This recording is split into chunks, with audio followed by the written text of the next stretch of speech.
ir a una videocolumna, pero del doctor Eduardo Sabugal, que hoy, en su columna La Luneta, nos habla de la redistribución y también de la no concentración de la riqueza. ¿Qué tal? Soy Eduardo Sabugal y esto es La Luneta, videocolumna para Sin Censura. Redistribución y no concentración de la riqueza. La semana pasada, Andrés Manuel López Obrador puso en práctica dos de las muchas recomendaciones que hacía hace poco más de 50 años el general Lázaro Cárdenas del Río. El gobernante que pretenda encauzar a su país hacia la democracia tiene que empezar por ser un verdadero demócrata, demostrarlo tolerando la oposición, por más cruda que se ejerza en el mitin, en la prensa, en la diatriba personal. Eso decía Lázaro Cárdenas en 1968. El presidente Andrés Manuel López Obrador ha demostrado en muy variadas ocasiones y en momentos donde el golpeteo ha sido durísimo, coordinado económicamente desde un bloque conservador que controla la mayoría de los medios masivos disque de información, que él no cae en provocaciones y que, como decía Cárdenas, se trata de un verdadero demócrata, pues ha tolerado incluso la diatriba personal y los actos de golpeteo en situaciones críticas, como lo ocurrido tras el paso del huracán. En efecto, Andrés Manuel López Obrador, desde que tomó posesión en el 2018, ha pretendido encauzar al país y por eso no cede ante los embistes diarios de los golpeadores.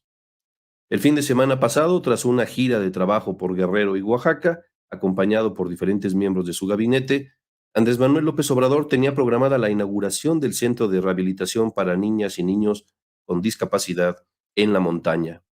Sin embargo, no fue posible realizar dicha inauguración debido a que un grupo de maestros de la ACETEG, la Coordinadora Estatal de Trabajadores de la Educación de Guerrero, 300 en total, tras romper el cerco policial, lograron derribar el portón del CRIT para entregar supuestamente su pliego petitorio. Sin embargo, por muy legítimas que sean sus demandas, lo sospechoso de lo ocurrido es que hayan recurrido a la violencia para entrar y que además la mayoría de los medios que suelen golpear al gobierno que representa a Andrés Manuel estaban ahí más que listos para reportear e informar sobre lo que sucediera. Afortunadamente no pasó a mayores.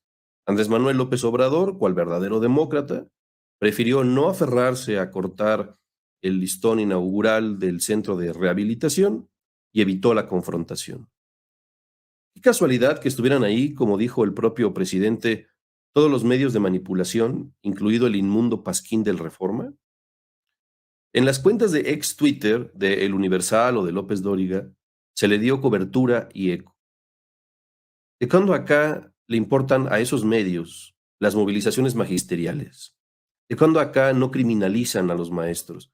¿Qué dijeron aquel fatídico domingo 19 de junio del 2016, cuando en la comunidad de Asunción, Nochitlán, puerta de la Mixteca oaxaqueña, fueron atacados maestros y maestras por cientos de policías municipales, estatales y federales, violentando a todas luces sus derechos?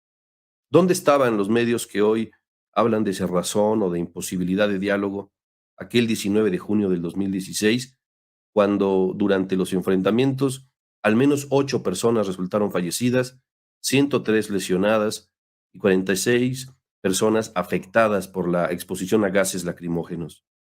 35 eran menores de edad. ¿No se acuerdan cómo era antes, de verdad?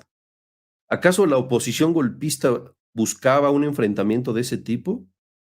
Afortunadamente, como expresó el propio Andrés Manuel, él lleva ya mucho tiempo evadiendo el acoso de extremistas y de oligarcas, luchando por la justicia y aplicando el principio de la no violencia.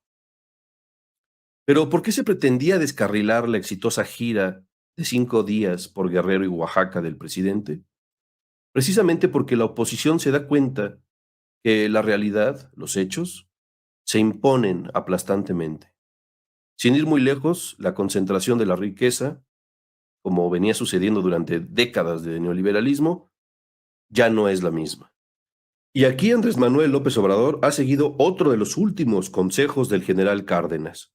En un mensaje póstumo emitido en octubre de 1970, que dirigía el general Lázaro Cárdenas a las fuerzas revolucionarias de México, después de recordar, aunque debería parecer obvio, que la concentración de la riqueza no era una meta de la Revolución Mexicana y que por eso mismo había que frenar ese proceso ascendente, decía: bastaría cumplir empeñosamente los preceptos de la Constitución para proteger el patrimonio del país y establecer una política de franca cooperación externa, diversificada y en el respeto y provecho recíprocos, más vigilando que los financiamientos y las inversiones foráneas encuentren cauce y taxativas adecuados para que su proporción y su campo de acción sean determinados legalmente, para que así actúen en forma efectivamente complementaria en la economía mexicana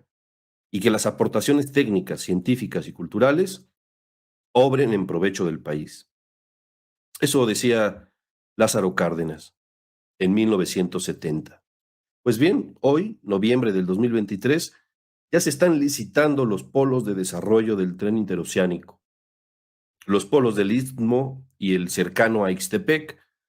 Será apoyado por el fondo danés Copenhagen Infrastructure Partners, que invertirá $100,000 millones para producir hidrógeno verde justamente en el corredor interoceánico del Istmo de Tehuantepec. El objetivo es abastecer de combustible a las embarcaciones en la costa del Pacífico, a lo largo del corredor ferroviario del Istmo de Tehuantepec, que conectará, como sabemos, con la costa del Golfo. Pese a que esto sustituirá a los combustibles fósiles para mover a las nuevas embarcaciones sustentables, seguramente los disqueambientalistas tampoco lo aplaudirán. Por otro lado, el fin de semana pasado también el presidente dio la información de que en el sureste mexicano hay ya un crecimiento económico histórico de 6.4%. La economía de México supera el 3% anual y entidades como Oaxaca, Yucatán, Tabasco, Campeche, Guerrero, Chiapas y Quintana Roo están en auge. Es decir, se está revirtiendo, como soñaba Cárdenas, el abandono, promoviendo el bienestar y la justicia social para la población del sureste. En Tlapa de Comonfort resaltó, por ejemplo, el avance de la construcción de caminos de mano de obra en la montaña, junto con presidentes municipales. Caminos que, además de generar empleos, constituyen verdaderas obras de arte. Además, evaluó los programas para el bienestar y la construcción del hospital que construyen ingenieros militares con recursos derivados de la venta del avión presidencial. Ese avión que tanto auguraron los malquerientes, golpeadores y derechosos, que nunca se vendería. Los absurdos y faraónicos derroches de antiguos gobiernos se sustituyen hoy, gracias a la Cuarta Transformación, en mejorías para el pueblo, palpables y observables. Y eso es lo que no le perdonan los que añoran esos tiempos de lujos baratos. La redistribución de la riqueza es prioritaria en este gobierno y eso es lo que hace que los oligarcas, aunque no les guste que se les llame así, estén fuera de sí.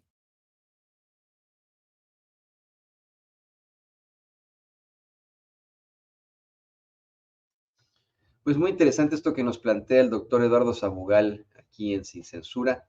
Y bueno, pues ya lo sabe, a él lo tenemos siempre aquí en la semana, en los programas en forma, durante nuestras mesas de análisis. Y bueno, pues